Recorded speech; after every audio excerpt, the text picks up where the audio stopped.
Alhamdulillah, wassalatu wassalamu ala Rasulillah wa ala alihi wa ashabihi wa mawalah. Wala hawla wala quwata illa billah, amma ba'du. Puji syukur kita panjatkan kehadirat Allah. Siang hari ini atas izinnya kita bisa bermajelis, walaupun masih virtual ya. Mudah-mudahan segera berlalu badai COVID ini, dan kita bisa offline lagi. Karena memang taste-nya beda, feel-nya beda ya antara yang datang dengan offline dan online. Salawat dan salam semoga selalu dan senantiasa Allah berikan kepada Nabi Muhammad SAW. Baik, tadi Bang Karisma udah kasih tahu ya apa yang menjadi rangkuman lah kalau bisa dibilang begitu pada pertemuan sebelumnya. Terus kita akan melanjutkan kajian kita di Bai'atul Aqobah kedua ini. Jadi setelah tadi pertemuan yang merupakan usaha Rasulullah Shallallahu Alaihi Wasallam untuk terus menebarkan kebaikan dan kebajikan ini, yang paling penting adalah kebenaran juga. Karena baik saja belum cukup kalau nggak benar. Makanya timbangan kebaikan itu harus agama, harus benar. Ini baik Ustadz dia orangnya, tapi kalau kata agama enggak gitu kan. Nah, maka Rasul Shallallahu Alaihi Wasallam berusaha untuk terus menebarkan kebaikan, kebenaran juga. Ya. Mulai dari berkeliling kepada kabilah-kabilah itu, walaupun di belakangnya selalu ada Abu Lahab yang mengatakan la tusaddiquh, jangan percaya, dia pembohong gitu ya. Rasulullah tidak patah arang sampai akhirnya terjadilah Bai'atul Aqobah pertama, dan setelah itu ada follow up, yaitu dengan mengirim Mus'ab bin Umair radhiyallahu an sebagai duta Islam pertama, dan nantinya bertemu dengan As'ad bin Zurarah. Dari mereka lah dengan izin Allah masuk Islam dua tokoh, dua pemimpin dari kalangan Ansar, nantinya disebut begitu, atau dari penduduk Yasrib. Yang pertama adalah Usaid bin Hudhair, dan satu lagi adalah Sa'ad bin Mu'adz radhiyallahu anhum ajma'in. Nah, setahun setelah Bai'atul Aqobah pertama terjadi atau berlalu, tepatnya itu di musim haji kan, tahun ke-13 setelah kenabian. Jadi kaum muslimin dari Madinah dalam jumlah yang lebih besar datang ke kota Mekah untuk menunaikan ibadah haji. Dengan catatan bersama dengan kaum musyrikin Madinah, nah, gitu ya. Jadi orang-orang yang datang ke Madinah untuk berhaji itu kan yang sebelum bersyahadat juga ada, dalam artian bahwa mereka mengikut ajaran leluhurnya atau sebelumnya yang memang dalam perjalanannya sudah terkontaminasi, gitu ya. Misalkan dulu orang tawaf itu dalam keadaan bugil, telanjang gitu ya. Dan itu baginya adalah cara yang paling tepat untuk menghadap Allah begitu, dengan cara sama sekali tidak membawa hal-hal duniawi. Bahkan selai benang pun nggak boleh. Ya, itu masih faktor duniawi. Ya, begitu saja kembali ke Allah dalam keadaan bugil. Ya, ini keliru. Gitu ya. Dan ya kita tahu sebelumnya memang agama ini ya artinya agama tauhid yang dibawa oleh Ibrahim alaihissalam sampai dirusak sama seorang yang bernama Amr bin Luhai al-Khuza'i. Nah, jadi yang datang dari Madinah contohnya ya, untuk berhaji gabung nih. Atau yang datang ke Madinah ada dengan niat untuk dagang juga ada. Karena musimul haji. Musim haji ini adalah musimut tijarah juga. Ya, musim untuk berdagang, berniaga, berbisnis. Dan memang Allah juga mengatakan, ya, tidak berdosa bagi kalian untuk mencari apa-apa yang telah Allah berikan, anugerahkan pada kalian. Karena Allah katakan itu ya di sela-sela ayat haji. Tapi yang menarik adalah di antara mereka ada yang waminhum may yaqulu rabbana atina fid dunya wa ma lahu fil akhirati min khalaq. Minhum may yaqulu rabbana atina fid dunya wa ma lahu fil akhirati min khalaq. Wa minhum may yaqulu rabbana atina fid dunya hasanah wa fil akhirati hasanah wa qina azabannar. Nah, singkatnya saat itu rombongan dipimpin oleh Al-Bara bin Ma'rur, ya. Saat kaum muslimin sudah saling bertanya di antara mereka, kira-kira sampai kapan kita membiarkan Rasulullah SAW berpindah-pindah, ya, dari satu bukit ke bukit lain, terusir ke pegunungan, dan sampai kapan Rasulullah SAW ya, aman dari ancaman. Jadi sampai kapan Rasulullah itu selesai dari perpindahannya dari satu tempat ke tempat lain, terusir ke gunung-gunung, ke bukit-bukit, dan sampai kapan Rasulullah itu keselamatannya ini terjaga atau aman, tidak terancam. Ya. Ini yang menjadi Ini yang menjadi nanti latar belakang yang sangat besar sekali kenapa akhirnya Rasulullah SAW hijrah. Dan kita tahu dalam kondisi yang seperti itu ternyata masih terjalin bagus komunikasi antara Rasulullah SAW dengan kaum muslimin Madinah atau Yasrib kala itu. Tapi bagaimana cara dan pola komunikasinya adalah rahasia. Ya, nah ini yang hebatnya ya. Hebatnya polanya adalah rahasia. Nah, pola rahasia ini yang disebut dengan sirriyatut tanzim, ya. Caranya ini nggak boleh diketahui oleh orang banyak. Sebab kalau caranya diketahui oleh orang banyak, bunuh diri namanya. Karena ini bersifat rahasia, maka hanya beberapa orang yang tahu bagaimana cara memindahkan satu berita ke berita lain. Dari Rasulullah kepada kaum muslimin ya di Madinah atau sebaliknya. Hal ihwal dari saudara-saudara kaum muslimin di Madinah sampai kepada Rasulullah SAW. Sehingga dari komunikasi rahasia inilah nanti menjadi atau membawa kesepakatan-kesepakatan yang menentukan waktu, tempat pertemuan, kemudian hal-hal penting yang harus disampaikan atau diterima oleh sahabat. Ya. Ini yang disebut dengan sirriyatut tanzim. Ini yang rahasia ini. Makanya Rasul kita ini kalau bisa disebut Sallallahu Alaihi Wasallam ilmu intelijennya tinggi, gitu ya. Ya kalau sekarang katanya Intel banyak ke pengajian, ya harusnya orang-orang ngaji masuk ke intelijen gitu. Sama-sama mengintai gitu ya. Katanya ada intelijen masuk ke pengajian lah katanya, ada yang kemudian jadi tukang bakso lah ya. Yang jualan bakso pakai HT ya, handy talkie, halo ya gitu. Kenapa tidak kita balik? Orang pengajian masuk ke dunia intelijen. Gitu ya. Bukan untuk tajassus, karena memata-matai, cari-cari aib orang ini kan nggak boleh di Islam. Ya.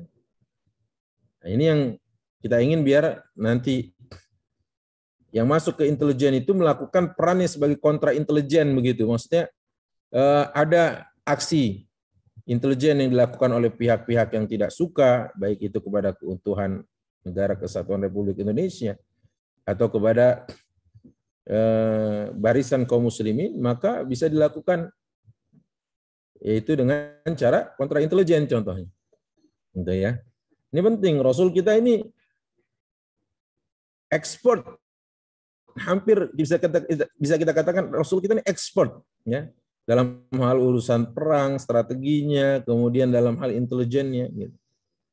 Ini kok bisa gitu, sampai nanti dari rahasia yang dibangun, artinya dari cara bagaimana mereka melakukan sebuah komunikasi dengan Rasulullah SAW, terbangunlah apa yang disebut dengan istilah tadi. Ya. Terbangunlah dan terciptalah apa yang disebut dengan komunikasi kaum muslimin, sehingga menunjukkan bagaimana nantinya ini berbicara waktu, ya, tempat pertemuan dan isinya apa.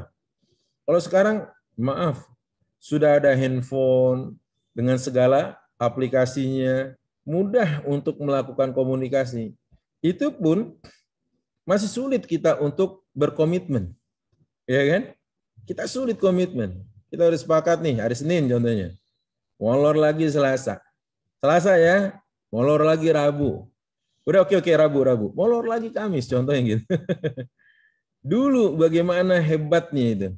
Ya mungkin juga karena susah komunikasinya kali ya gitu ya, susah meralat dan merevisinya. Akhirnya sudah, kalau tanggal itu sudah, ayo kita komitmen di tanggal itu. Sebab kalau misalkan kita katakan contoh intelnya harus ke sana dulu, ngabarin lagi, itu butuh waktu gitu kan. Sekarang tinggal gini aja, telepon aja. Atau tinggal WA aja, atau tinggal video call, atau tinggal apa namanya yaitu calling group gitu. Ayo gimana nih? Aduh afwan ya nggak bisa ya. Ya oke dah gitu. Komitmen penting. Sebenarnya bukan masalah tentang sulitnya komunikasi saat itu, jaraknya yang harus berhari-hari, ya misalkan gitu ya. Bukan itu, lebih ke arah, bukan, saya menyorotnya bukan ke arah itu, tapi komitmen mereka yang sudah dibentuk oleh Rasulullah SAW di Baitul Aqabah pertama. Nah, komitmen itu melahirkan sebuah kesungguhan. Apapun yang terjadi, Baitul Aqabah kedua harus terjadi.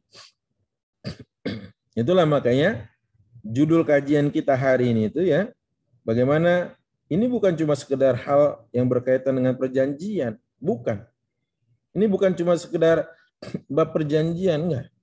Tapi lebih dari itu bahwa ini adalah tentang kesetiaan dan loyalitas. Ya. Ini yang sulit kita temukan hari. Ya.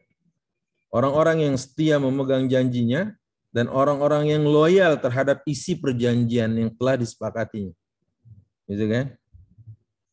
Kalau bisa kita udah ada perjanjian revisi 1.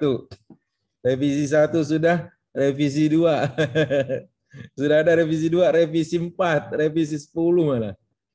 Nggak bisa begitu. Yang menyebabkan mereka itu bisa sukses dalam Bai'atul Aqabah kedua karena mereka komitmen. Dan orang-orang yang sukses itu adalah orang yang menghargai waktu dan perjanjiannya. Dan catatannya satu, orang-orang sukses itu nggak punya alasan kecuali satu aja. Apa itu? Orang-orang besar itu nggak punya alasan kecuali satu. Yaitu alasannya karena mereka nggak punya alasan, itu doang. Jadi kalau ditanya apa alasannya? Ya saya nggak punya alasan. Gitu ya. Berbeda dengan orang yang akan mencari-cari alasan. Nah ini kita belajar dari Baitul Aqabah. Apa sih yang dijanjikan Rasulullah? Nothing. Secara duniawi nggak ada. Nggak ada dijanjikan sama Rasulullah. Nanti kalau ente begini, ente akan dapat ini ya. Enggak. Rasulullah nggak janjikan itu. Gitu ya. Rasulullah SAW tidak menjanjikan nanti ente dapat ontak sekian, dapat ini sekian, kambing sekian. Enggak. Nah maka dalam riwayat dari Ibnu Ishaq dikisahkan dari Ka'ab bin Malik radhiyallahu an, dia menceritakan, maka kami pun berangkat menunaikan ibadah haji. Ini kata Ka'ab. Dan kami telah sepakat dengan Rasul sallallahu alaihi wasallam untuk bertemu di Al-Aqabah. Kapan itu? Pada hari Tasyrik. Kebayang enggak itu ya? Pertemuan di Aqabah hari Tasyrik. Itu kan berarti sudah didesain, dirancang, disepakati. Apakah kemudian Rasulullah SAW meralatnya? Rasul kita bukan pengangguran. Maksudnya Rasulullah juga bukan berarti nggak punya acara gitu ya. Wow, antes Rasulullah nggak meralat, Rasulullah nggak ini. Karena Rasulullah mungkin pengangguran gitu. Enggak gitu. Rasulullah tuh siang, malam, pagi, siang, sore, malam, pikirannya terhadap dakwah, kemudian aktivitas duniawinya juga banyak. Beliau punya istri dan anak-anak gitu. Bukannya jomblo, bukan. Tapi kalau sudah memegang, sudah mengeluarkan komitmen, memegang janji, dia berkomitmen. Itu Rasul kita. Maka coba lihat bagaimana, ini contoh aja ya, di perang Uhud. Rasulullah sudah dikasih spoiler sama Allah. Bakalan kalah. Pedang beliau gompal-gompal. Kemudian beliau bermimpi sapi itu disembelih. Dan itu menunjukkan tentang apa yang akan terjadi, bahwa ya kaum muslimin akan kalah. Tapi beliau bermusyawarah dengan siapa? Bermusyawarah dengan semua pihak yang ada. Baik itu yang pernah ikut dalam perang Badar ataupun yang belum, baik yang sepakat atau pro kita tetap di Madinah, atau yang sepakat untuk ya udah kita keluar, ya kan? Kita keluar dari kota Madinah, itu tetap ada, gitu ya. Dan Rasulullah dengar semua pihak. Hasil keputusan syura Rasulullah hormati. Apa itu? Keputusan syura adalah keluar dari kota Madinah, ya, menghadapi atau berjumpa dengan musuh di luar kota Madinah. Maka apa yang terjadi saat itu? Lihat, Rasulullah dengan sangat-sangat komitmennya mengatakan, ma yanbaghi li rasulin idza labisa la amatahu an yadha'aha. Tidak patut, tidak elok, tidak baik bagi seorang nabi jika ia telah menggunakan, mengenakan, memakai baju besinya, baju perangnya, an yadha'aha, ia tanggalkan lagi. Sampai kapan? Hatta yaqdiyallahu bainahu wa baina aduwih. Ya.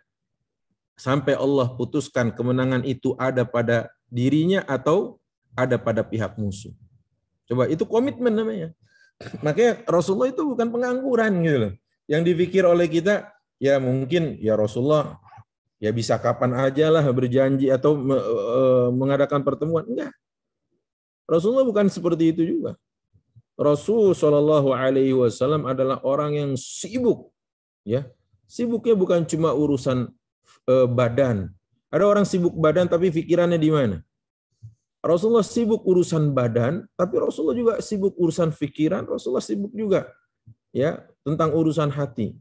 Bagaimana beliau sedih apa yang menimpa kaum muslimin, bergembira apa yang didapat, kebaikan apa yang didapat oleh kaum muslimin. Ya.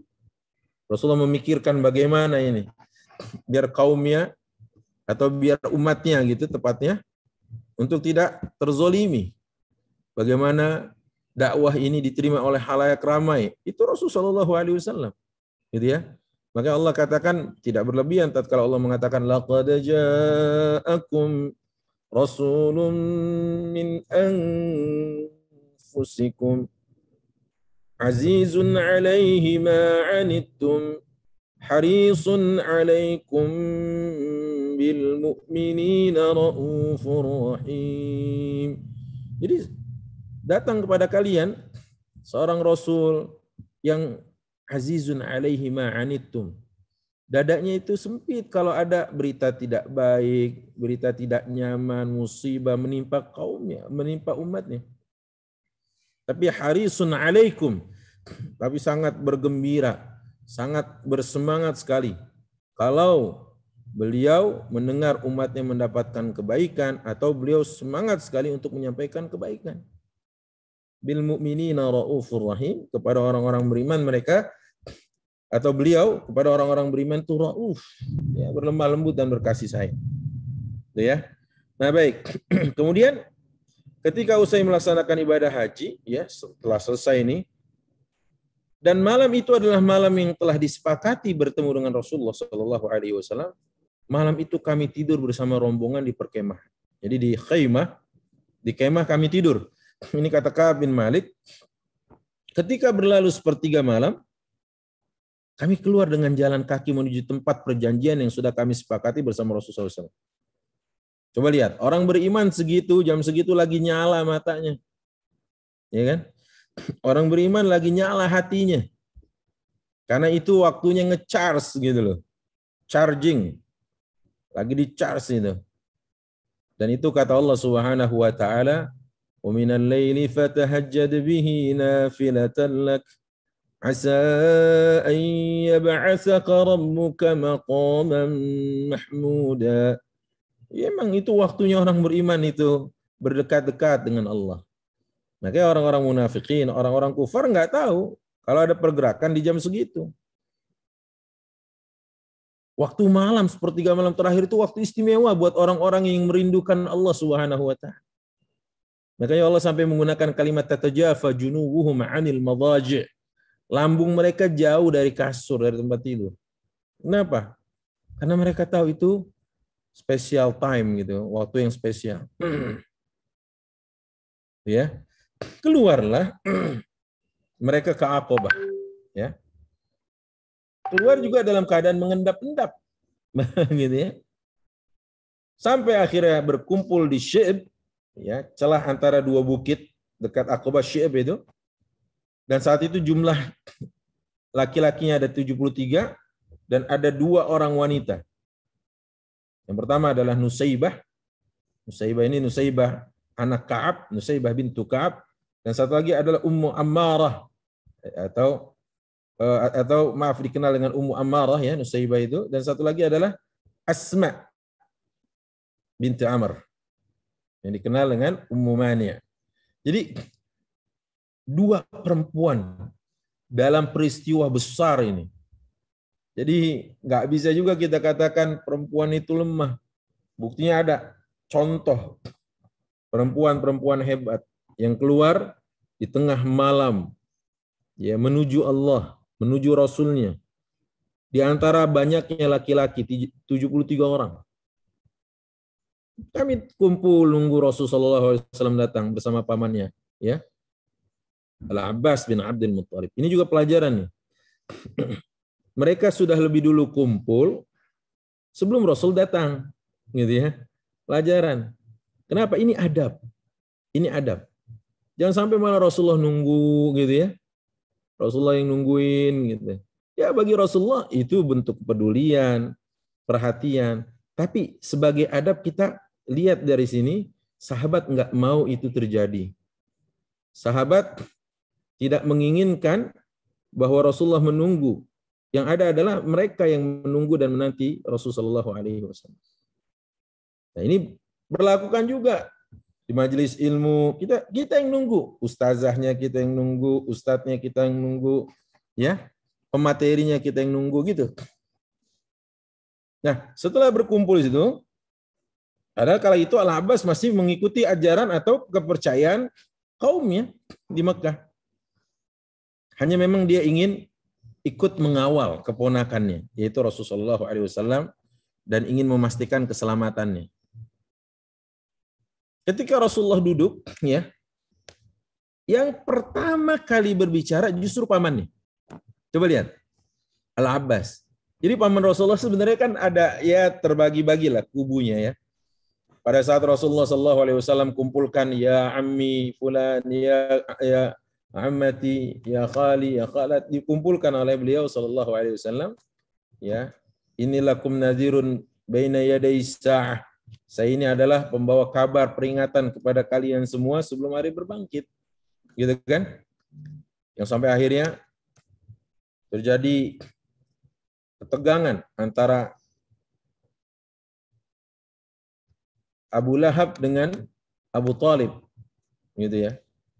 Dan Rasulullah akhirnya tahu, oh, siapa di pihak beliau. Gitu kira-kira. Nah, Al-Abbas yang memulai omongan pertama kali. Kata Al-Abbas, wahai orang-orang dari Khazraj. Ya, karena waktu itu kan belum dinamakan Ansar kan. Ya, dari Khazraj. Makanya yang bergelar Al-Khazraji itu dari Khazraj, ya. Apa katanya? sesungguhnya Muhammad memiliki kedudukan di sisi kami sebagaimana yang sudah kalian tahu. Jadi ini bahasa kitanya terjemah bebas. Ente kan tahu pada siapa itu Muhammad gitu ya. Terjemah bebasnya ya. Ente kan tahu siapa ponakan aneh nih. Ya. Ente ngertilah katanya gitu ya. Maka kami telah melindunginya dari kaum kami yang satu keyakinan dengan kami, tapi kami lindungi dia. Gitu. Jadi bahasa pamannya ini sebenarnya bahasa pemberitahuan di awal bahwa yang jelas-jelas sekaum saja, yang sekeyakinan saja dengan kami, kalau dia macam-macam, kami lindungi Muhammad SAW. Gitu ya. Jadi katanya, Muhammad berada dalam penjagaan kami dan perlindungan kaumnya di daerahnya. Jadi dia kami lindungi. Namun dia lebih memilih bergabung dengan kalian. Gitu ya. Jika kalian merasa sanggup memenuhi apa yang kalian janjikan untuknya dan sanggup melindunginya dari orang yang menentangnya, maka terserah, kata Al-Abbas, terserah kalian. Karena sebenarnya ia berada dalam penjagaan dan pelindungan kaumnya di daerahnya. Ini kata Al-Abbas. Ya. Al-Abbas semacam memberitahu kepada kaum muslimin dari Madinah ini atau dari Yathrib ini. Ya. Maka Ka'ab bin Malik berkata, kami pun menyahutinya. Kami sudah mendengar ucapanmu. Sekarang silahkan Rasulullah SAW berbicara. Silahkan pilih apa yang kau pilih, ya, atau apa yang Allah Rabbmu pilihkan.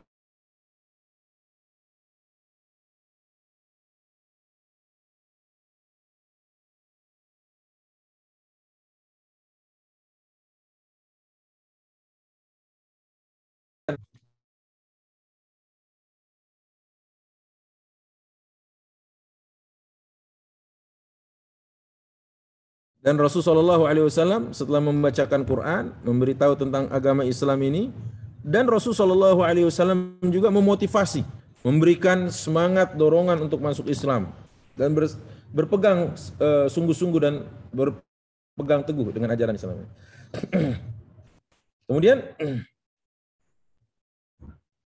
Rasulullah SAW mengatakan, ubayyi'ukum, aku baiat kalian, supaya kalian menjagaku dari segala hal. Nah, ini kan yang dikhawatirkan oleh Al-Abbas tadi ya.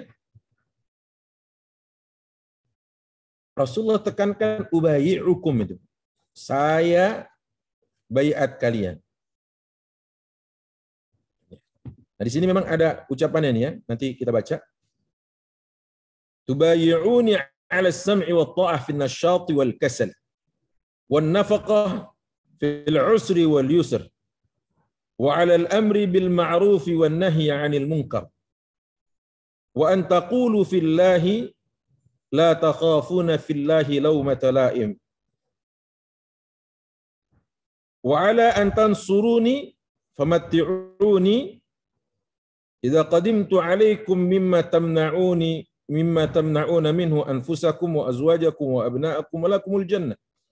Jadi kata Rasulullah, aku baiat kalian untuk mendengar dan mentaati. Sami'na wa ta'na, sam'an wa ta'ah. Dalam keadaan semangat, dalam keadaan rajin, atau dalam keadaan malas. Dan berinfak dalam keadaan sempit maupun lapang. Dan dalam amar ma'ruf serta nahi mungkar. Dan untuk komit, berjuang, berdakwah di jalan Allah dan tidak takut kepada siapapun dan terhadap celaan apapun selama di jalan Allah. Dan aku baiat kalian untuk menolongku dan melindungiku jika aku datang kepada kalian, sebagaimana kalian melindungi diri kalian, istri-istri kalian, anak-anak kalian, dan bagi kalian adalah surga dari Allah Jalla wa'ala. Coba lihat. Ini adalah isi baiat Rasul sallallahu alaihi wasallam ya pada sahabat-sahabatnya ini. Yang saat itu hadir di Al-Aqabah. Maka Al-Bara' bin Ma'rur radhiyallahu an memegang tangan Rasul sallallahu alaihi wasallam seraya berkata, demi zat yang telah mengutus dengan al-haq, sungguh kami akan menjagamu wahai Rasul dari segala hal yang kami tolak dari kaum, dari wanita kami, dari anak-anak kami. Baiatlah kami wahai Rasul sallallahu alaihi wasallam. Demi Allah, kami adalah kaum yang memiliki kemampuan bertempur dan saling bahu-membahu. Dan kami telah mewarisi sifat ini dari para pendahulu dan para pembesar-pembesar kami. Maka ucapan dari Al-Bara' bin Ma'rur ini dipotong, disela gitu ya, diinterupsi oleh Abul Haytham, dan dia berkata, wahai Rasulullah, antara kami dan mereka kaum Yahudi pernah terjalin hubungan dan kami telah memutusnya. Jika kami telah melakukan ini, lalu Allah Subhanahu wa taala memenangkanmu, memberikan kemenangan kepada kaum muslimin, apakah engkau akan kembali ke kaummu dan membiarkan kami? Maka mendengar pertanyaan dari Abul Haytham, Rasulullah sallallahu alaihi wasallam tersenyum ya dan berkata, "La, tidak. Ad-dam bid-dam." Kata Rasulullah, darah akan dibalas dengan darah. Ad-dam bid-dam. Kata Rasulullah, darah akan dibalas dengan darah. Kehancuran akan dibalas dengan kehancuran. Al-hadam bil-hadam. Ya. Ana minkum wa antum minni. Kata Rasulullah, aku adalah kalian, aku bagian dari kalian, dan kalian adalah bagian dariku. Uqatilu man qatalakum. Siapapun yang memerangi kalian, aku perangi dia. Wa usalih man salahakum. Dan siapapun yang ya membiarkan kalian, mengadakan islah dengan kalian, maka aku pun membiarkan mereka dan aku pun mengislah mereka. Insyaallah ya. Akhirnya mereka sepakat nih semua dengan persyaratan baiat. Namun sebelum dibaiat ini, ya Al-Abbas bin Ubadah bin Nahdah dan As'ad bin Zurarah, ingat ya As'ad tadi ya, berkeinginan, ada keinginan menjelaskan hakikat baiat yang akan dilakukan, ya. Sehingga mereka memang benar-benar memahaminya, enggak salah dalam memahami, enggak salah menginterpretasi, enggak salah menafsirkan. Nah, akhirnya kedua orang ini juga ingin memastikan kesiapan kaum Ansar untuk berjihad dan berkorban membela dinullah, agama Allah, membela Rasul sallallahu alaihi wasallam, ya. Dan tidak mundur barang sedikit pun. Kan di situ nggak ada. Di situ malah maaf kalau dalam bahasa keamanan, ya mereka kalau berpapasan sama Rasulullah berarti siap-siap untuk tidak aman gitu loh. Atau siapa yang bergabung bersama Rasulullah siap-siap dimusuhi. Atau siapapun yang memberikan uang donasinya, bantuannya kepada Rasulullah SAW, ya udah pasti akan berkurang. Kalau sekarang mungkin akan dicap transfer atau mengalirkan dana kepada para teroris gitu ya, atau lembaga teroris ya. Sekarang kayak gitulah kira-kira. Padahal Rasul kita bukanlah seorang teroris. Sahabat-sahabatnya juga bukan orang-orang radikalis, bukan. Ya sudah pasti orang-orang yang mengikuti mereka dalam kebaikan juga tidak pantas disematkan dengan gelaran-gelaran terorisme. Nah, itu dia. Ini sekaligus kritik kepada dunia hari ini. Orang-orang yang ingin ikut sunnah Rasulullah SAW dan iltizam kepadanya, jangan bermudah-mudah untuk dilabelisasi bahwa dia adalah teroris.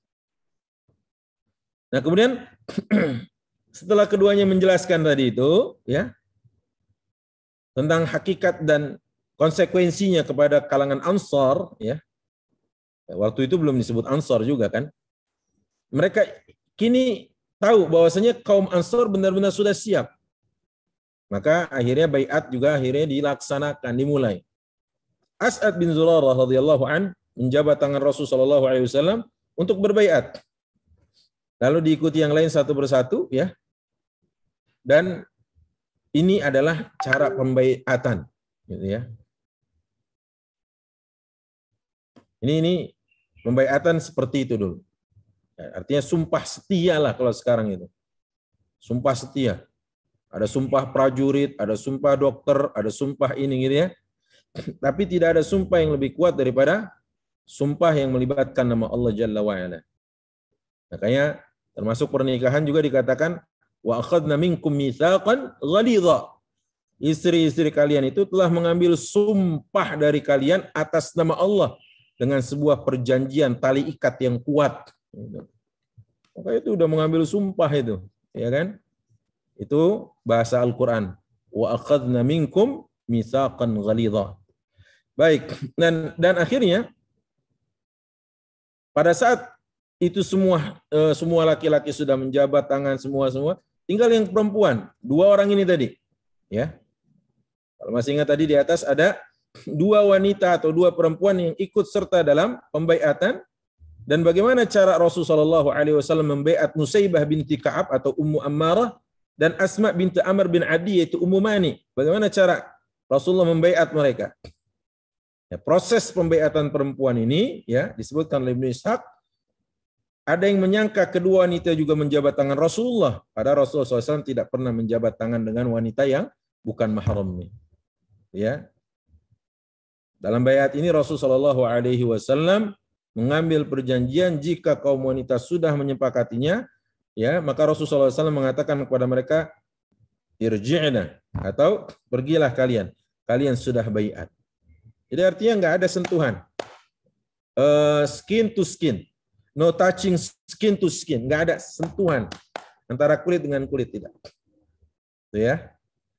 Dan disebutkan ini riwayatnya oleh Imam Bukhari, ada dari Imam Muslim, Imam Ahmad, ya, dan sebagainya dari Jabir bin Abdullah, wahai Rasulullah, kami berbaiat kepadamu dalam hal apa saja katanya.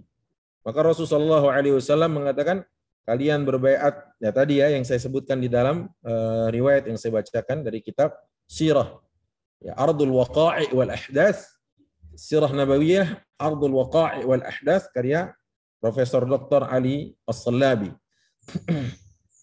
Maka setelah ketika baiat itu terlaksana dan perwakilan suku-suku ya sudah ditentukan, maka kaum Ansar bersiap untuk hendak meninggalkan tempat itu, artinya akan meninggalkan Aqabah. Tiba-tiba setan, aduh emang benar-benar setan gitu ya.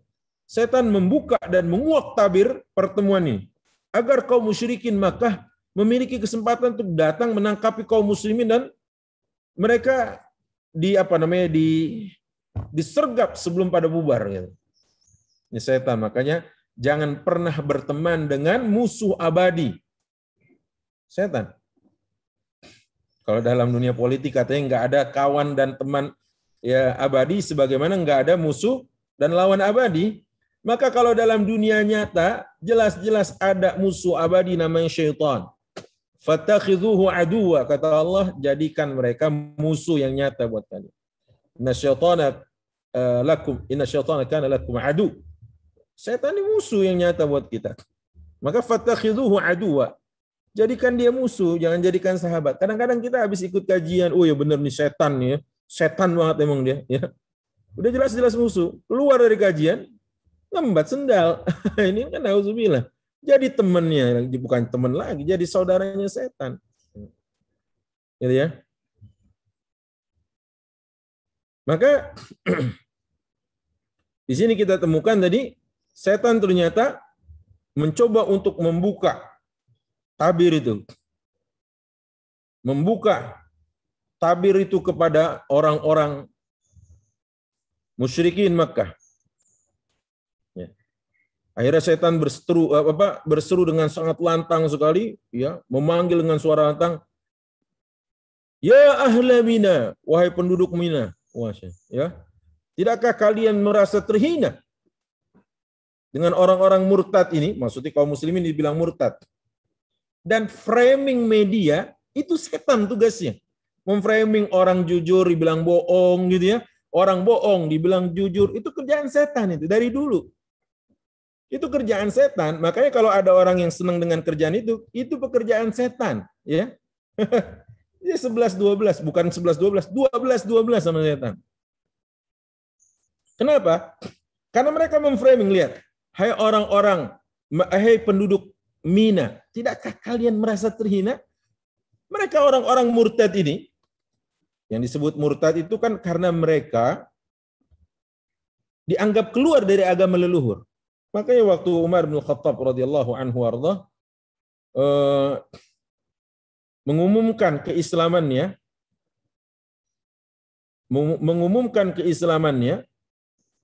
maka setan itu sebenarnya apa ya? Setan itu lebih tepatnya samalah dengan apa yang dikatakan oleh Jamil. Ya, Jamil ini juru bicara. Jadi setan mengatakan soba, ya. Ya, soba ini artinya murtad. Maka Jamil juga mengatakan, ya ahla Makkah halumu, wahai penduduk Makkah sini semuanya. Ya lamu anna Umar qad soba. Umar ini, kalian harus tahu Umar ini telah murtad dari agama leluhur kita. Dipukul sama Umar dengan gagang dengan gagang pedang, kepalanya dipukul. Aduh. Laisa soba. Kata Umar, bukan. Bukannya Umar murtad. Innahu qad aslam. Innani qad aslam. Saya masuk Islam. Bukan murtad saya ini. Jadi framing-framing kayak gini kerjaan setan. Di framing. Ya dihasut, difitnah. Kalian nggak terhina. Dibuat kayak gitulah. Diprovokasi. Sama. Dulu pun demikian tatkala Dhamdham, ya, Al-Ghifari, seorang juru bicara atau ya seorang kurirnya. Seorang kurir dari Abu Sufyan, waktu Abu Sufyan masih kafir ya, waktu itu. Sebelum perang Badar kan Rasulullah mencegat kafilah dagang Abu Sufyan. Akhirnya Dhamdham Al-Ghifari pergi dengan memacu kudanya begitu cepat sampai sebelum kota Makkah, dipukulin dulu mukanya, ditamparin gitu sampai benjol-benjol, lebam-lebam, bengap-bengap, terus bajunya disobek-sobek. Begitu masuk dia teriak-teriak dengan lantang, Al-Latimah, Al-Latimah, Al-Latimah, inna a'radakum ma'abi Sufyan, gitu ya. Tolong, tolong, tolong, gitu, kira-kira begitu. Sungguh barang-barang kalian yang ada dititipkan kepada Abu Sufyan itu diambil, dicegat oleh Muhammad dan sahabatnya. Ya, ini kan juga framing yang luar biasa gitu. Framing itu kerjaan setan. Kalau ada yang kayak gitu kerjaannya, saran saya segera taubat. Daripada Anda dikumpulkan sama-sama dengan syaitan nanti. Ya. Kategorikan sama dengan syaitan. Apa katanya? Orang-orang murtad ini berkumpul bersama Muhammad di daerah kalian. Apa kalian tidak terhina? Rasulullah berseru, ya. Rasulullah bersabda, ini adalah azab. Ya. Azab ini adalah nama jin yang tinggal di Aqabah. Dan ini anaknya adalah Azyab. Ya, demi Allah, wahai musuh Allah, sungguh aku akan mengerahkan seluruh kemampuan untuk melawanmu. Ini kata Rasulullah SAW. Jadi nama-nama setan banyak ya. Ada khinzib, ada ifrit, ya, jin ini ya. Ada Azyab tadi, ini banyak sekali. Banyak sekali nama syaitan nih. Ya. Dan ini penting bagi kita untuk tahu ternyata Rasul saja sudah mengatakan saya akan lawan gitu ya dengan semua kemampuan yang saya miliki. Ketika dengar teriakan setan ini, Al-Abbas bilang, demi zat yang mengutusmu dengan al-haq, jika engkau mau, sesungguhnya kami menyerang penduduk Mina dengan pedang-pedang kami besok. Kan Al-Abbas masih belum bersatu keyakinan dengan Rasulullah SAW, ya kan? Tapi mendengar teriakan setan tadi itu, Al-Abbas langsung muncul gitu ya, terusik dia merasa terusik nih Al-Abbas ini, dan dia katakan, demi Allah, demi zat yang mengutusmu dengan al-haq, jika engkau mau, kami bisa menyerang penduduk Mina dengan pedang-pedang kami besok hari. Tapi Rasulullah SAW bilang, ya, kita belum diperintahkan untuk itu. Lam nu'mar bihadza. Kata Rasulullah, kita belum diperintahkan untuk mengambil tindakan fisik. Pendekatannya konfrontatif belum ada itu. Ya. Karena kalau dengar apa yang diucapkan oleh Al-Abbas berarti beliau udah mangkel sekali. Udah kesel sekali sama setan gitu ya. Tapi kata Rasulullah, irji'u, ya, pulanglah kalian kemana? Ke kemah-kemah kalian. Akhirnya mereka balik semua ke tempat-tempat atau di kemah-kemah mereka. Ini sedikit ya kita katakan gangguan yang terjadi di antara mulusnya rencana tadi. Makanya jam segitu setan juga lagi gentayangan. Tapi orang-orang beriman nggak pernah takut dia. Bukankah ada cerita di mana Hasan al-Basri sedang sholat malam, sedang sholat tahajud, diganggu oleh setan, diganggu oleh jin. Dia nggak punya anak kecil nggak? Tiba-tiba ada anak kecil lari-lari di depan dia saat dia sholat. Dia bilang, kalau dia muncul lagi nanti, saya tikam dia dengan belatin. Gitu kan? Bener. Ya nggak mungkin anak tetangga juga kali gitu ya.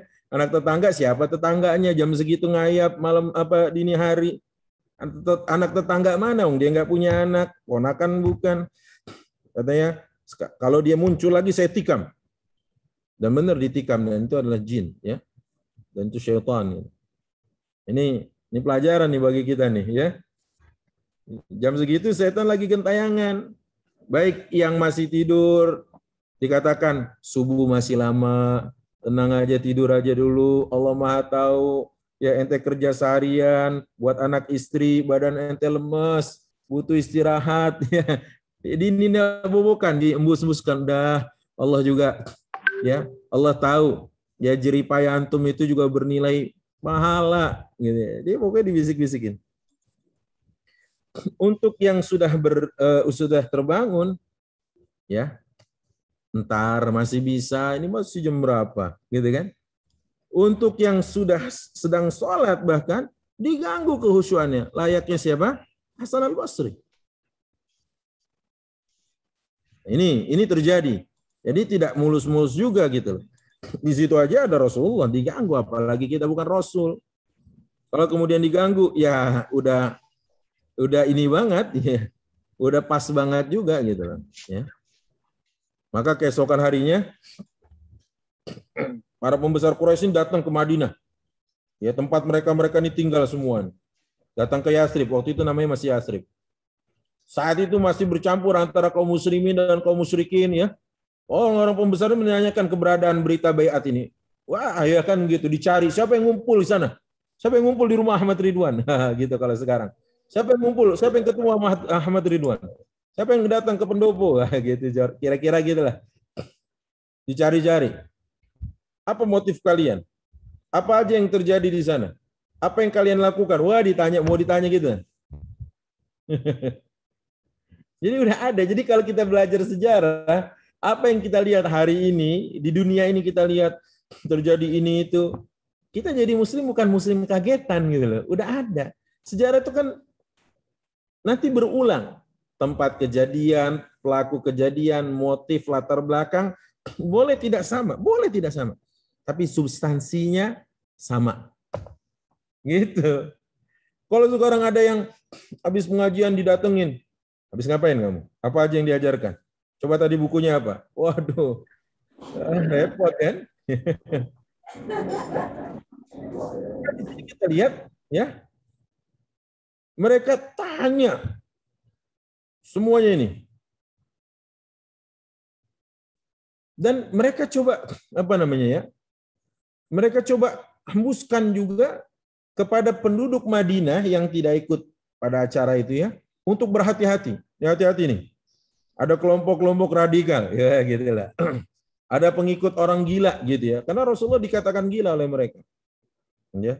Padahal justru mereka yang bodoh dan gila, bukan Rasul SAW. Tapi orang Madinah, walaupun kaum musyrik Madinah yang mendengar pertanyaan itu bersumpah bahwasanya hal itu nggak benar, gitu kan? Hal itu nggak benar. Dan kaum muslimin satu sama lainnya saling berpandangan gitu ya. Artinya saat itu kaum musyrikin yang tidak ikut ya, itu bersumpah enggak ada apa-apa gitu ya. Nah, ini ikhwati fillah jazakumullah ya. Jadi emang sejarah ini pengulangan. La ilaha illallah. Dan kita emang disuruh jadi muslim, bukan muslim kagetan tuh gitu. Apa sih pelajaran yang kita bisa ambil dari kisah ini? Yang pertama adalah, ini pelajaran yang banyak sekali, ya, sampai ada sekitar 4 halaman atau 5 halaman, 2,5 lembar. Baiat ini adalah baiat besar. Kanat hadhil bai'ah al-uzma, ya, bimulabasatiha wa bawa'ithiha wa athariha wa waqi'iha tarikhi. Baik itu dari sebelum kejadiannya, hal-hal yang menjadi pengantarnya, ya kan, itu diawali nanti dengan adanya Bai'atul Aqabah, ya kan? Atau kalau lebih dekat sebelumnya adalah pengutusan seorang Mus'ab bin Umair masuk Islamnya sebagian kaum muslimin, ya, maksudnya masuk Islamnya sebagian dari kaum Ansar. Kemudian kita tarik mundur lagi, bagaimana itu terjadi setelah sebelumnya ada Bai'atul Aqabah pertama, di mana nantinya As'ad bin Zurarah memberikan tempat tinggalnya untuk Mus'ab bin Umair. Tarik lagi berikutnya, kan gitu. Jadi ini adalah Bai'atul Uzma. Luar biasa nih. Walaupun nanti ada Bai'atul Ridwan, ada lagi nanti. Ya kan ada Bai'atul Ridwan gitu ya. Bukan karena nama saya Ridwan. Dan juga kenapa disebut ini Bai'at Uzma, istimewa, besar gitu ya, agung? Karena nanti setelah ini ada dampaknya, ya, asarnya, ada jejak peninggalannya, ini sangat luar biasa. Dan semua itu nggak bisa kita pandang sebelah mata, enggak. Yang kedua, pelajarannya inna haqiqatal imani wa atharahu fi tarbiyatin nufus tazhar atharuha fi isti'dadi hadhihi al-qiyadatil kubra. Jadi dampak dari tarbiyah terhadap iman, terhadap rohani, jelas sekali ini menjadi faktor yang sangat dominan akan persiapan, ya, persiapan atau preparing orang-orang besar ini untuk apa? Berani berkomitmen. Itu nggak mudah, karena apalagi zaman hari ini yang melatar belakanginya adalah kepentingan duniawi.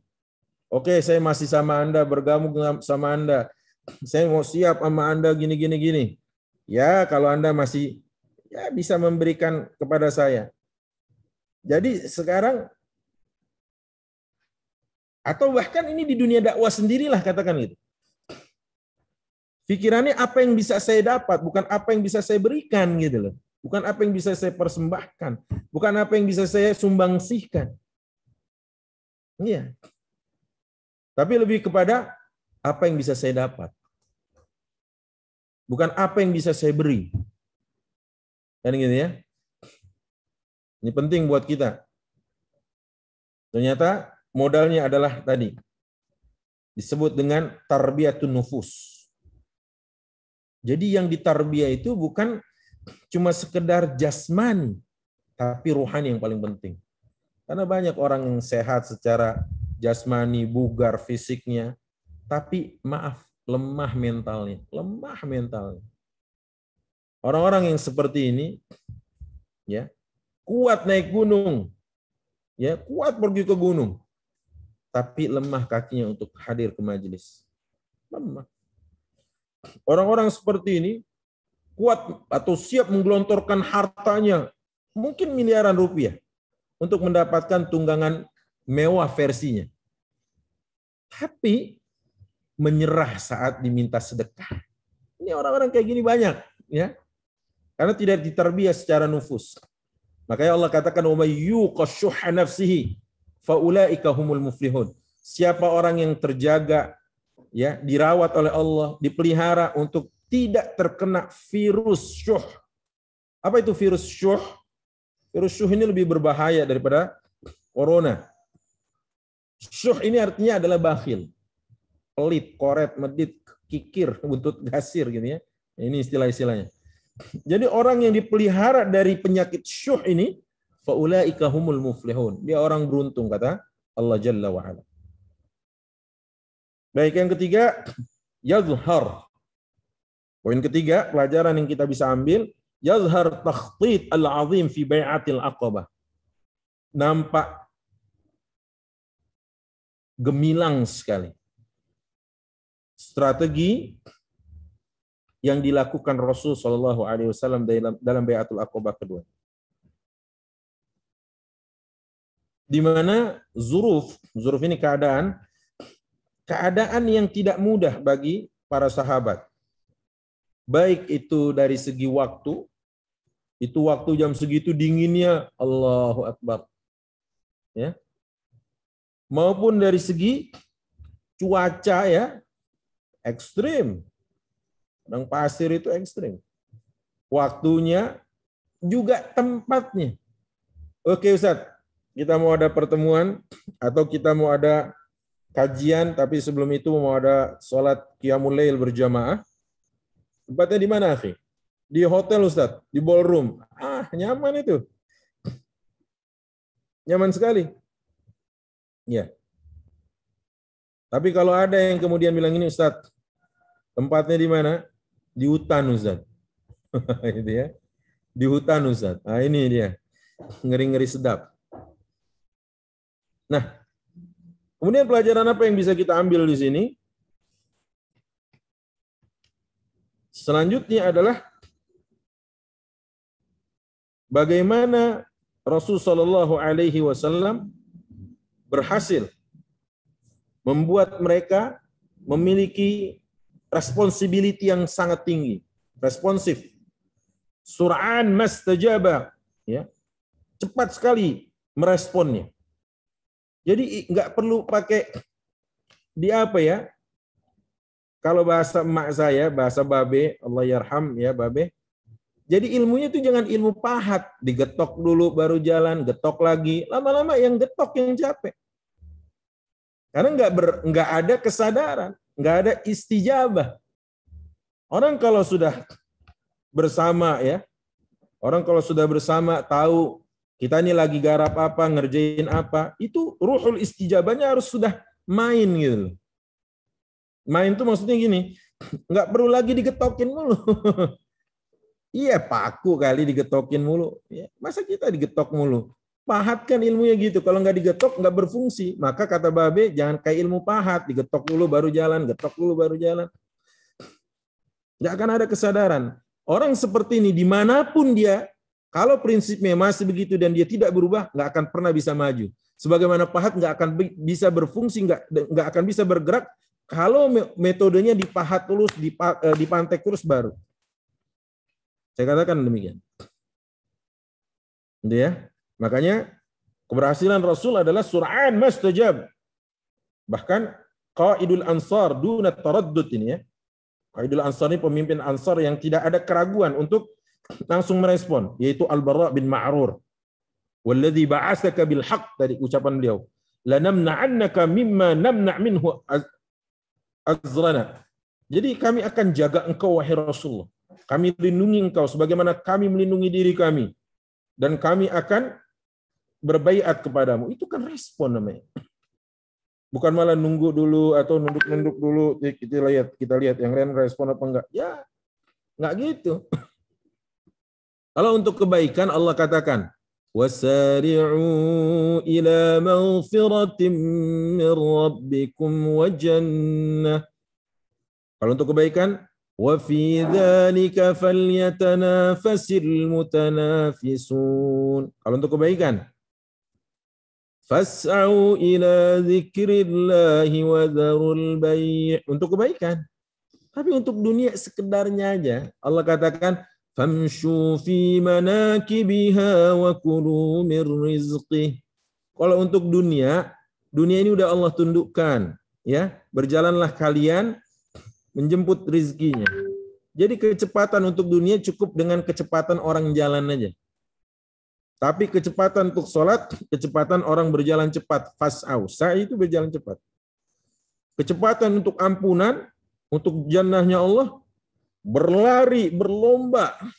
Loh, ya. Ini namanya sur'anul istijabah. Tapi kalau ilmunya ilmu pahat, susah. Di kapan pun digebuk dulu, digetok dulu, baru jalan.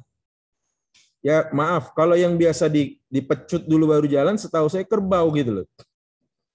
Yang dipecut dulu baru jalan, setahu saya adalah sapi, kambing, unta. Dan itu pun pengalaman saya ngangon kambing 5 tahun lah saya ngangon, ya 5 tahun sampai 6 tahun. Itu kambing, kalau dia tahu itu padang rumput di depannya, malah kadang dia berlari, nggak usah dipecut lagi. Berarti kalau ada orang yang udah tahu apa tugasnya di depan itu terus masih dipecut, ya menurut saya kalah sama kambing. Ya. Baik. Dan tadi ucapan Abul Haitham, ya, karena dia mengatakan, ya, seperti itu kepada Rasulullah SAW, ini bukan berarti ragu, tapi lebih ke arah menenangkan batin. Dulu juga kan Nabiullah Ibrahim alaihissalam, tatkala dia berkata kepada Allah, Rabbi arini kaifa tuhyil mauta. Ya Allah, perlihatkan kepadaku bagaimana cara engkau menghidupkan yang telah mati. Tapi yang itu, yang biasa, enggak yang.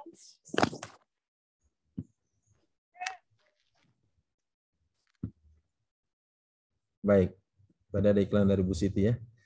Qala awalam tu'min. Allah tanya kepada Rasulnya ini, Ibrahim, apa engkau enggak percaya wahai Ibrahim? Qala bala, saya percaya Allah, walakin liyatma'inna qalbi. Hanya untuk tenang saja hati saya.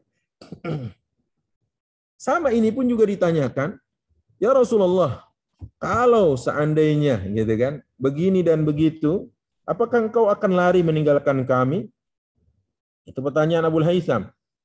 Fahal asaitum in nahnu fa'alna dzalika thumma azharaka Allah an tarji' ila qaumika wattada'ana?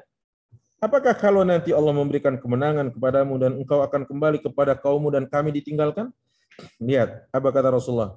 Balid dam wal hadam ana minkum wa antum minni uharib man harabtum wa usalim man salamtum. Enggak. Komitmen, loyalitas, itu menunjukkan juga kecintaan. Susah orang kalau cinta tapi nggak loyal. Orang cinta tapi nggak komit itu susah loh. Gimana caranya? Orang cinta, namanya cinta tapi nggak loyal. Susah kan? Wong dulu saja. Barirah, ini sedikit ya saya melebar atau intermezzo. Barirah itu pernah minta dimerdekakan oleh Aisyah, ya. Tapi majikan lamanya masih memberi syarat, yaitu boleh dimerdekakan illa an yakuna walauki li. Kata majikannya, tapi loyalitasmu tetap kepada saya. Lah kan bingung. Sama kayak bapak-bapak, ibu-ibu di sini punya perusahaan, dan di perusahaan itu punya banyak karyawan. Nerima gajinya dari perusahaan kita, tapi loyalnya kepada perusahaan sebelah. Siapa yang nggak sakit hati kayak gitu? Tugas dia ngerjain tugas A, B, C, D, E, F, sampai Z di perusahaan itu. Tapi dia ngerjain itu semua untuk perusahaan sebelah. Ini nggak loyal. Tidak ada kecintaan, ya, tanpa loyalitas. Betul. Dan tidak ada kecintaan tanpa komitmen. Maka dari sini kita tahu Rasulullah menunjukkan kecintaannya dengan berkomitmen dan loyal kepada yang telah membaiat beliau. Beliau mengatakan balid dam wal hadam ana minkum wa antum minni uharib man harabtum wa usalim man salamtum. Itu keren itu. Itu leader. Nggak ada buang badan, cuci tangan, nyalain anak buah. Ini dia nih. Leader. Ya.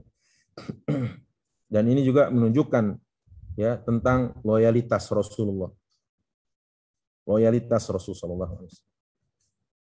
Baik, kemudian ini poin selanjutnya. Disebutkan bahwasanya Rasulullah menjadikan an-nuqaba, orang-orang pilihan ini tadi, musyarrafina ala siyari da'wah fi Yathrib. Nantinya Rasulullah SAW jadikan mereka adalah orang-orang yang mulia dalam dakwah di kota Yathrib. Ya. Ini namanya pandai menempatkan atau memposisikan seseorang. Ya. Orang-orang yang telah berjasa dalam hidup kita, balas.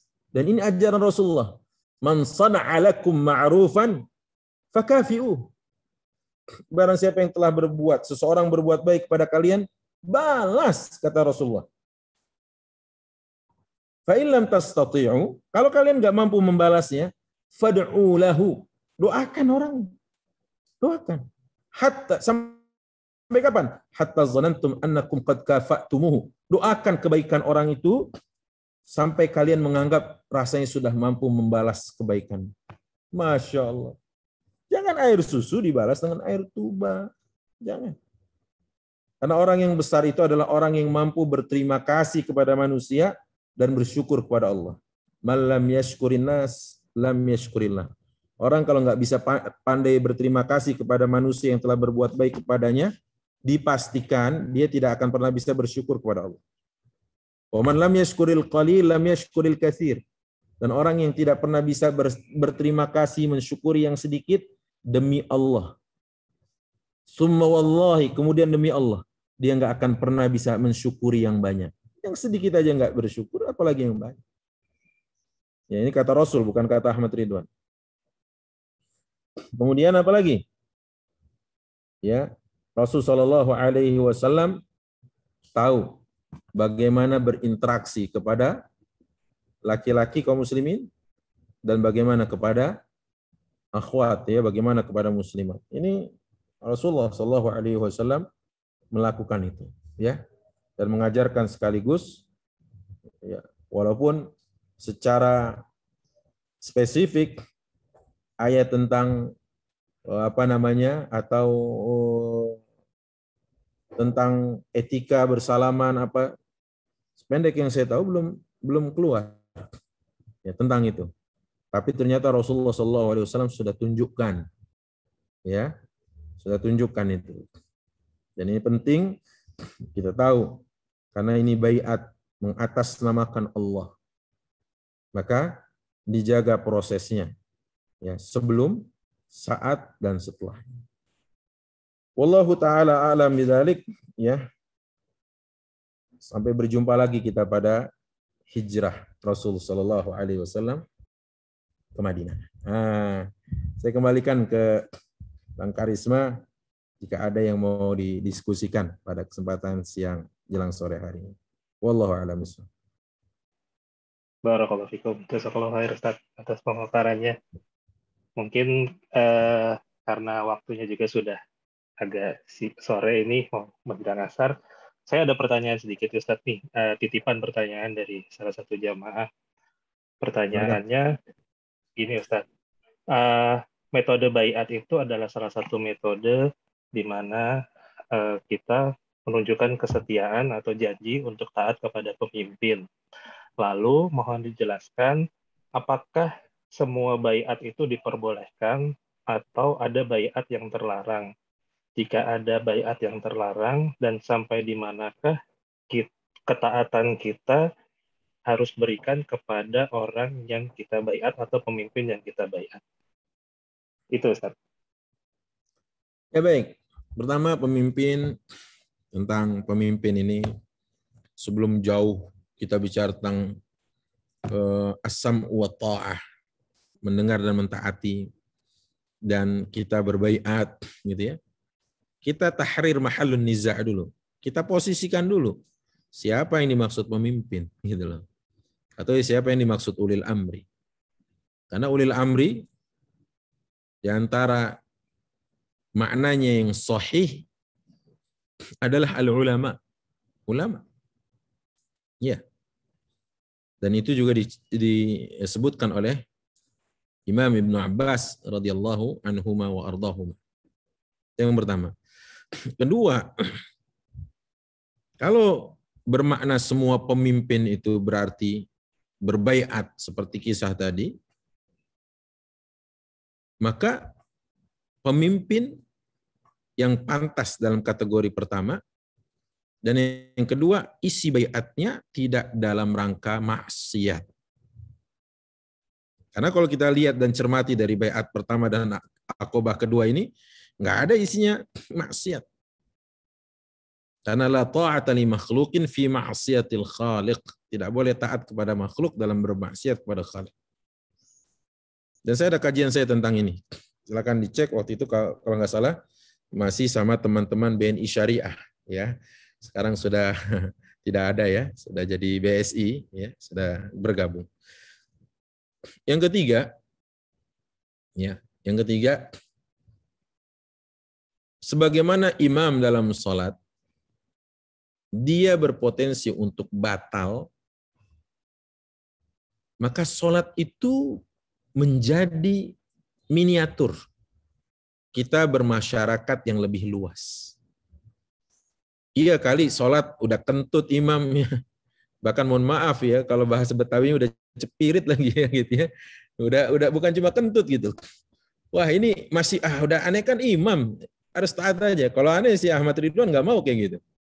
Ya, aneh udah mundur, aneh udah mufaraqah kayak gitu ya, istilahnya contohnya gitu. Nah, salat menjadi gambaran, ya miniatur bagaimana kehidupan yang lebih luas lagi. Yang lebih luas itu maksudnya kehidupan yang lebih real. Ya. Nah, disitulah kemudian apakah masih berlaku sam'an wa ta'atan? Maka para ulama ada yang mengatakan kalaupun kita tidak taat dan sami'na wa ta'na secara keseluruhan, berarti kita taat kepada yang taat-taat saja. Adapun yang tidak taat, kembali kepada ayat Allah, ati'allaha wa ati'ur rasul wa ulil amri minkum, berarti ada, kenapa rahasianya tidak diulang wa ati'u ulil amri minkum? Ya kan? Berarti di situ ada syarat. Jika mereka masih taat kepada Allah dan Rasulnya, wajib bagi kita taat. Namun, jika mereka tidak taat kepada Allah dan Rasulnya, apa yang mengantarkan kita dan memaksa kita untuk taat kepada orang yang tidak taat kepada Allah dan Rasulnya? Gitu kira-kira.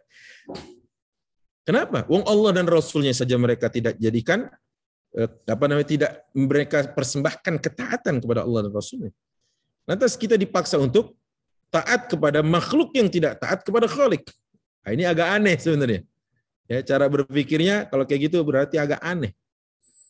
Taat aja walaupun punggungmu dipukul, hartamu diambil. Weh, stop dong nih kalimat ini.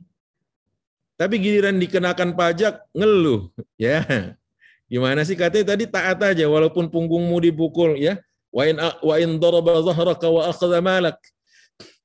Giliran dikenakan pajak baru mau diumumkan bahwa pajak dalam industri A, B, Z, D akan dinaikkan. Wah, langsung nyanyi bla bla bla bla. Padahal katanya tadi taat saja ya.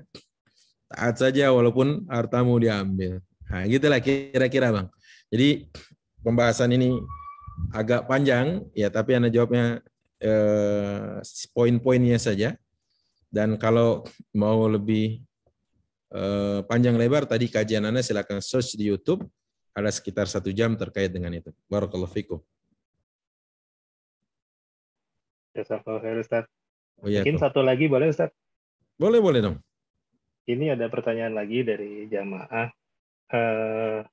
Jadi tadi pas dengar kajian pagi ada kisah tentang Ka'ab bin Malik, di mana rahimahullah itu termasuk pada sahabat yang ikut di Baiat Aqobah kedua. Tapi pada saat yang bersamaan beliau tidak ikut perang Tabuk. Boleh disampaikan perihal tersebut katanya. Begitu Ustaz.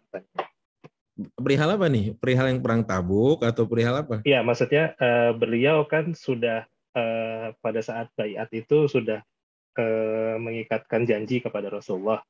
Tapi pada saat perang Tabuk malah nggak ikut gitu Ustaz, karena berarti kan beliau itu tidak lagi taat gitu mungkin terhadap Rasulullah gitu. Mungkin seperti itu kali pertanyaannya. Baik, keren itu. Apa korelasinya gitu kan? Bagaimana nyambungnya ini, connect-nya antara yang pertama siap ya kan dengan berbaiat, tapi di perang Tabuk nggak ikut. Pertama, kita memang lebih sering melihat titik hitam kecil di baju yang putih bersih, gitu ya. Jadi yang lebih kelihatan yang titik hitamnya saja. Itu satu. Padahal yang putihnya banyak gitu ya. Makanya kalau ada sering itu kan meme gitu ya, tulisan warna apa yang Anda lihat? Ada noktah hitam di situ. Iya, titik hitam. Padahal putihnya banyak, gede banget. Itu ya, yang pertama itu. Yang kedua, kenapa Anda katakan gitu? Karena kejadian itu sekali, tapi ikut serta perangnya berkali-kali. Iya kan? Gitu. Yang kedua, apa hikmahnya sih sebenarnya? Hikmahnya adalah Allah ingin turunkan syariah dari cerita itu. Itu hikmahnya. Sehingga nanti ada syariat. Orang-orang yang takhalluf anil jihad. Orang-orang yang tanda kutip tidak ikut jihad. Yang ketiga, dari kisah ini kita ingin diajarkan oleh Allah, yabqa annahu bashar. Bagaimanapun taatnya, bagaimanapun setianya, loyalnya, ternyata beliau juga manusia, gitu lah. Yang mungkin khilaf, mungkin salah, tapi kan nggak berulang kali. Beda sama orang yang doyan salah. Kalau doyan salah, mah emang dia pelaku kesalahan. Gitu kan? Tapi sekali kesalahan nggak ikut perang sama Rasulullah, tahu nggak hukumannya? 50 hari nggak ditegur. Bayangin itu. 50 hari itu sampai Allah menggunakan kalimat hatta daqat alaihimul ardu bima rahubat. Bumi yang luas ini rasanya sempit banget. Rasa kuburan kan kalau sempit itu. Kenapa? Karena Rasul diajak ngobrol, nggak mau negur. Sahabatnya juga pada diem aja. Ini kan kalau kita kejadian di tempat kita beraktivitas, entah itu kantor, entah itu di pasar, ada cerita nggak enak, mungkin kita dikucilkan. Oke, kita dikucilkan. Tapi pulang kita bisa cerita sama istri atau sama suami, gitu kan? Bang, tadi bang, gitu kan? Nulis status di medsos mungkin Ustaz ya, langsung ya. Terus mendapatkan simpati dari yang lain, gitu ya. Itu akhirnya istri jadi mau dengerin, oh iya, gitu kan? Oh iya. Artinya ada teman yang mau mendengarkan kita, walaupun mungkin beritanya sampah lah gitu ya. Jadilah istri jadi tong sampah buat kita gitu ya. Tapi sudahlah Rasulullah nggak mau mendengar dan nggak negur, sahabatnya juga demikian, istri nggak ikut-ikutan. Kebayang nggak? Kalau ngobrol aja nggak, apalagi ngelayanin, itulah ibaratnya gitu kan. Jadi jangan nanya, ya kan nggak diajak ngobrol, tapi kan servis masih bagus, Ustaz. Servis apa? Dikira auto 2000. Gitu ya. Gitu. Nah, artinya apa? Hukuman yang diberikan oleh Allah untuk sekali nggak ikut perang berat. Sampai menggunakan bahasa dhaqat alaihimul ardu bima rahubat. Tapi, lihat, setelah melewati masa itu, tarbiyah ruhiyahnya, tarbiyah tadhiyahnya, ya digembleng itu kan tentang pengorbanannya. Tadhiyah. Apa yang terjadi? Sahabat bukan karena benci orangnya. Bukan orang yang dimusuhi. Tapi karena patuh dan taat kepada Allah dan Rasulnya untuk tidak ajak bicara. Lihat begitu Allah turunkan ayat. Wa 'ala salasati alladzina khulifu 'an Rasulillah. Terhadap 3 orang yang mangkir nggak ikut perang. Itu kan Allah turunkan maafnya dari 7 lapis langitnya. Coba. Kalau kata orang Betawi, kedangkrangan. Kedangkrangan itu salah tingkah. Yang dengar ayat itu, pas dibacakan Rasulullah, ada yang langsung memacu kudanya, mau ke rumah Ka'ab bin Malik. Ada yang, dia merasa mungkin sprinter kali ya, dia lari kenceng gitu ya. Cuma Anda nggak tahu ada yang goes apa enggak. Kayaknya belum ada zaman itu goes ya. Ya. Tapi ada yang nggak mau kalah. Dia nggak punya kuda, dia nggak mau lari cepat. Akhirnya dia teriak dengan kencang. Ya Kop! Gitu. Wow. Biar suara dia nyampe duluan daripada si penunggang kuda tadi. Kenapa? Karena kecintaannya kepada saudaranya dia ingin tunjukkan itu. Bahwa ana memboikot antum tuh karena Allah dan Rasul. Gitu kira-kira. Dipanggil, ya Kak, seneng banget gitu kan. Nah gitu kira-kira. Jadi kita jangan cuma bisa melihat noda aja warna hitam, tapi nggak ngelihat warna putih gitu. Kayak Anda ngelihat tulisan warna yang ada di background antum, Bang. Tuh Anda lihat warna putih. Lebih banyak daripada tulisan kalam kalbunya gitu ya. Barakallahu fiik. Barakallahu fikum, Ustaz. Masya Allah, banyak sekali ya pelajaran yang bisa kita ambil dari sirah Nabawiyah ini. Meskipun bentuknya sebuah kesalahan dari para sahabat, tapi ada ibrah yang bisa kita ambil dari hal tersebut ya Ustaz ya. Betul banget, Bang. Betul banget. Masya Allah, mungkin kalau ada pertanyaan lagi dari jamaah sekalian, bisa raise hand atau di chat. Jika sudah tidak ada, mungkin bisa kita tutup. Cukup Baik, kelihatan. mungkin sepertinya sudah nih Ustaz. Baik Ustaz, mari kita tutup kajian ini dengan doa kafaratul majelis, dan mungkin bisa dipimpin doanya Ustaz bagi kita semua. Baik, bismillahirrahmanirrahim. Kita tutup ya kajian ini dengan membaca kafaratul majlis. Subhanakallahumma wa bihamdika asyhadu an la ilaha illa anta astaghfiruka wa atubu ilaik. Terima kasih, Bang. Jazakallahu khair. Jazakallahu khair Ustaz. Semoga bisa ketemu lagi bulan depan insyaallah. Amin, amin insyaallah. Baik, sehat-sehat selalu Ustaz. Amin, doa yang sama buat semua. Amin. Pamit undur ya. Assalamualaikum. Terima kasih Ustaz. Waalaikumsalam warahmatullahi wabarakatuh. Assalamualaikum warahmatullahi wabarakatuh. Jazakallahu khair jemaah sekalian. Insyaallah kita ketemu lagi bulan depan di waktu yang sama insyaallah hari Sabtu siang. Barakallahu fikum. Assalamualaikum warahmatullahi wabarakatuh. Waalaikumsalam warahmatullahi wabarakatuh.